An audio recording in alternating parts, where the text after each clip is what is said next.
নমস্কার বন্ধু, আমার চ্যানেলে আপনাদের সকলকে স্বাগত। আজকে আমি আপনাদের সাথে শেয়ার করব এই সিজনে প্রথম তালের বড়া রেসিপি। তো এখানে বেশ বড় সাইজে দুটো তাল আনা হয়েছে।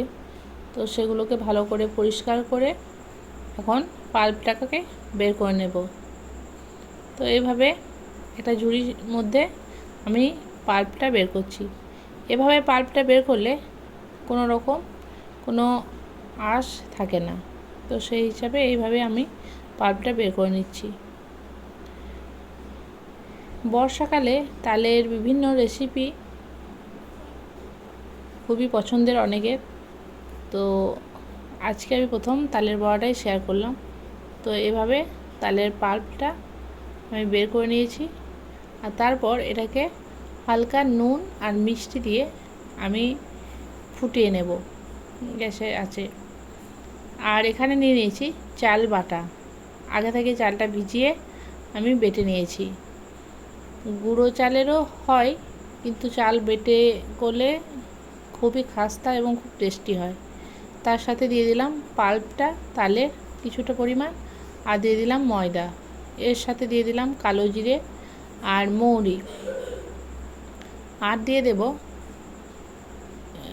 স্বাদ মতো লবণ। আগে থেকে যেহেতু তালের পাল্পে একটু লবণ আর মিষ্টি দেওয়া আছে, তো সেই জন্য পরিমাণ অনুযায়ী দিতে হবে। আর দিয়ে দিলাম গুড়, আপনারা চাইলে চিনিও অ্যাড করতে পারেন। এর মধ্যে দিয়ে দেবো আর একটু নারকেল কোড়ানো। তো সমস্ত উপকরণগুলি দেওয়া হয়ে গেলে খুব ভালোভাবে মিশিয়ে নেব।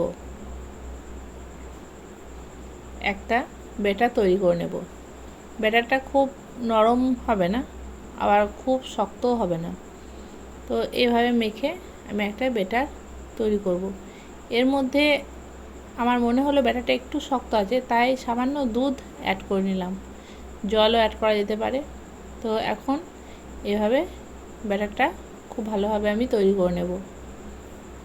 তো এরকম একটা ব্যাটার আমি তৈরি করেছি। এখন কড়াইয়ের মধ্যে তেল গরম করতে দিয়েছি। তেলে যখন খুব ভালোভাবে গরম হয়ে যাবে, তখন আমি প্রত্যেকটা বড়া এভাবে একটা একটা করে তেলের মধ্যে দিয়ে দেবো, গরম তেলে।